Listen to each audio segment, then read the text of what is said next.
Bismillahirrahmanirrahim. Assalamu alaikum students. Hopefully you are fine. We were discussing the properties of the waves using ripple tank. दो properties हमने discuss कर ली थी और काफी सारी उसमें डिस्कशन करके हमें बहुत सारी नई चीजों का पता चला है। आज हम थर्ड और लास्ट प्रॉपर्टी जो आपकी बुक में गिवन है उसको डिस्कस करेंगे। इस प्रॉपर्टी का नाम है डिफ्रैक्शन। तो डिफ्रैक्शन क्या है? डिफ्रैक्शन है spreading or bending of the waves around the sharp edges or corners of the obstacle or slits is called diffraction। क्या कह रहा है कि अगर हम वेव्स के रास्ते में कोई ऑब्स्टेकल रखते हैं, जैसे कि ये ऑब्स्टेकल रखा है, तो वेव्स जो है वो इस ऑब्स्टेकल के कॉर्नर पे बेंड हो जाती हैं। तो इस बेंडिंग को हम कहते हैं डिफ्रैक्शन। ये देखें, हमने ये स्ट्रेट वेव्स आ रही थी तो हमने वेव्स के रास्ते में एक स्लिट रख दी है। स्लिट का मतलब क्या है कि there is a smaller path between the two obstacles. तो ये वेव्स जब इस पाथ में से गुजरेंगी तो they will move in circular path. तो ये जो इनकी बेंडिंग हुई है इसको हम कहते हैं डिफ्रैक्शन। अगर हम स्लिट्स के दरमियान का फासला बढ़ाएंगे तो जो बेंडिंग है वो आपको सिर्फ कॉर्नर्स पे नजर आएगी।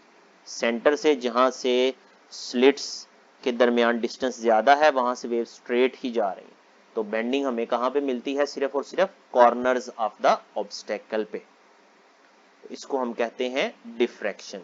इसकी भी अगर एक्सप्लेनेशन आपने लिखनी हो, शॉर्ट में आए तो सिर्फ डेफिनेशन और ये फिगर्स काफी हैं, और अगर लॉन्ग में आ जाए तो आपने ये एक्सप्लेनेशन भी लिख देनी है। तो let's read out the explanation.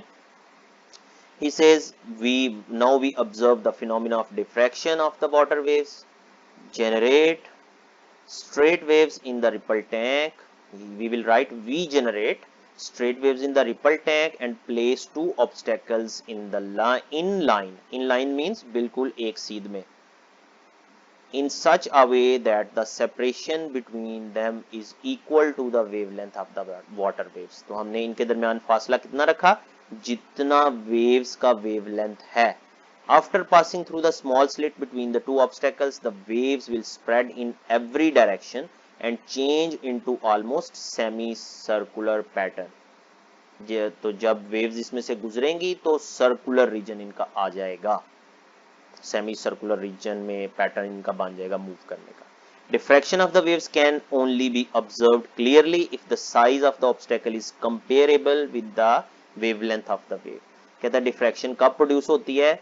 जब जो स्लिट्स हैं, ऑब्स्टेकल है, इनके दरमियान जो खाली जगह है उसका जो डिस्टेंस है वो वेवलेंथ से कंपेरेबल हो, यानी कि वेवलेंथ के इक्वल हो या उसका डबल हो या उसका ट्रिपल हो, तो फिर हमें डिफ्रैक्शन क्लियरली शो होती है। द फिगर 10.17 मींस ये वाली फिगर जो नीचे वाली है shows that diffraction of the wave while passing through the slits with the size larger than the wavelength। तो अगर वेवलेंथ से ज्यादा लार्जर साइज स्लिट का होगा तो then only small diffraction occurs near the corners of the obstacle. तो obstacle के corners पे सिर्फ हमें डिफ्रैक्शन नजर आएगी। होपफुली बेटा आपको इस टॉपिक की समझ आई है। आपने इनको लॉन्ग क्वेश्चन के तौर पे और शॉर्ट क्वेश्चन के तौर पे लर्निंग मुकम्मल करनी है, और शॉर्ट क्वेश्चन के तौर पे इनको अपने रजिस्टर्स में भी लिख लेना है। तो इंशाल्लाह हम नेक्स्ट लेक्चर में इनके इस चैप्टर के न्यूमेरिकल्स को डिस्कस करेंगे। तब तक के लिए अल्लाह हाफिज।